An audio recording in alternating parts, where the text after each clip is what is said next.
आपण पाहत आहात जनसंवाद लाईव्ह न्यूज, निपक्ष बातम्या, निस्वार्थ भूमिका.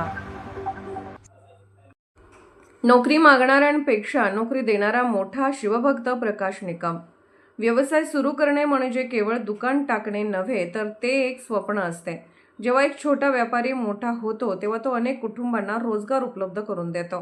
हे ग्रामीण भागातही राजमाता ट्रेडर्सच्या माध्यमातून मच्छिंद्र घोडके यांनी अगदी धाडसाने सिद्ध करून दाखवले आहे, असे उद्गार आध्यात्मिक गुरु तथा शिवभक्त प्रकाश निकम यांनी पाचेगाव बुद्रुक येथील राजमाता प्लास्टिक अँड ट्रेडर्सच्या नवीन वास्तू प्रवेश सोहळ्यादरम्यान काढले.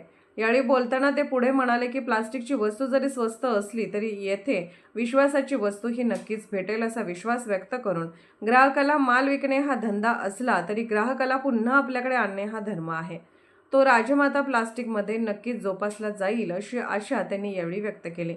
यावेळी आमदार सुहास बाबर, आमदार रोहित पाटील, माजी आमदार दीपक आबा साळुंके व शहाजी बापू पाटीलसह ग्रामस्थ पदाधिकारी मोठ्या संख्येने उपस्थित होते. स्वागत प्रास्ताविक मच्छिंद्र घोडके यांनी तर आभार सौ सपना घोडके यांनी मानले. जनसंवाद लाईव्ह न्यूज चॅनलला लाईक करा, शेअर करा आणि सबस्क्राईब करा.